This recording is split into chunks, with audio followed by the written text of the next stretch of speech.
कि शिव कौन है। आप लोगों ने शिव जी के विवरण में बहुत कुछ सुना होगा, शायद ये जो मैं बोलूंगा वो आपको नया लगे। कौन है शिव? शिव सत्य है। क्यों कह रहा हूँ कि शिव सत्य है? आप सोचिए कि झूठ जो है वो कहना पड़ता है, माया जो है वो रचनी पड़ती है, कल्पना जो है वो करनी पड़ती है, पर सत्य के लिए कुछ नहीं करना पड़ता। सत्य सिर्फ है। सत्य के लिए कुछ कहना, कुछ गढ़ना, कुछ सोचना कुछ नहीं पड़ता है। जो सत्य है वो सत्य ही रहेगा, उसको बदला नहीं जा सकता है। तो शिव सत्य है, पर शिव और भी चीज है।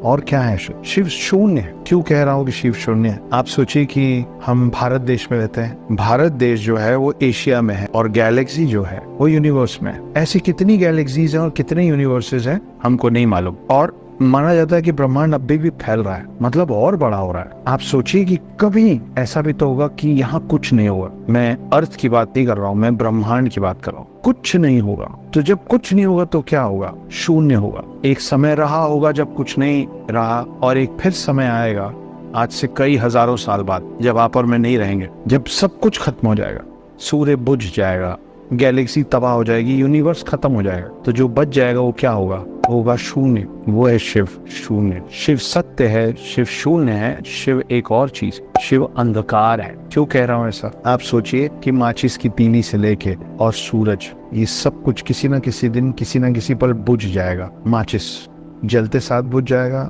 और सूरज पता नहीं कब से जल रहा है, लेकिन एक दिन बुझ जाएगा। पर जो शून्य है, जो सत्य है, वो अंधकार है, कि जब कहीं कोई रोशनी नहीं रहेगी तब भी अंधकार रहेगा। जब कुछ नहीं था तो भी अंधकार था। तो अंधकार उतना ही शून्य है और उतना ही सत्य है, जिसको बनने के लिए जलने और बुझने की जरूरत नहीं पड़ती।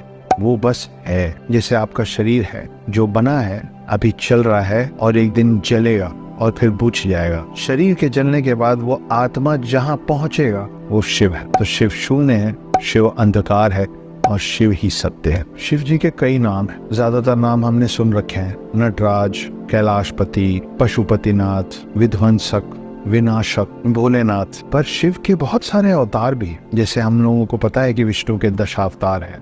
दशावतार में खास तौर पे जिन अवतारों का ज्यादा नाम लिया जाता है वो है राम और कृष्ण, मगर कुल जमा विष्णु जी के 10 अवतार है। वैसे शिव जी के 19 अवतार है। 7 चिरंजीवी जिनके बारे में आप लोगों ने सुना होगा। कौन कौन है?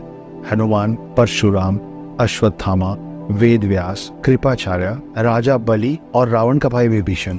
इन 7 चिरंजीवियों में 2 नाम है, हनुमान और अश्वत्थामा। ये 2 अवतार शिव जी के ही हैं। ये 2 चिरंजीवी शिव जी के 19 अवतारों में से 2 हैं। आप बहुत सारे देवी देवताओं की तस्वीरें देखते हैं इधर उधर। कमल के ऊपर बैठा है, कोई शेषनाग पे वैकुंठ धाम में लेटे हुए हैं। इन सबको जब दिखाया जाता है तो पृथ्वी से बाहर दिखाया जाता है। ब्रह्मा जी को ब्रह्मांड में दिखाया जाता है कमल पे बैठे हुए, और बाकी सारे देवी देवता जाके उनसे मिलते हैं। विष्णु जी को ज्यादातर शेषनाग पे लेटे हुए दिखाया जाता है एक क्षीर सागर पे, वैकुंठ धाम में। मगर शिव जब दिखते हैं पृथ्वी के अंदर ही दिखते हैं। कहाँ दिखते हैं?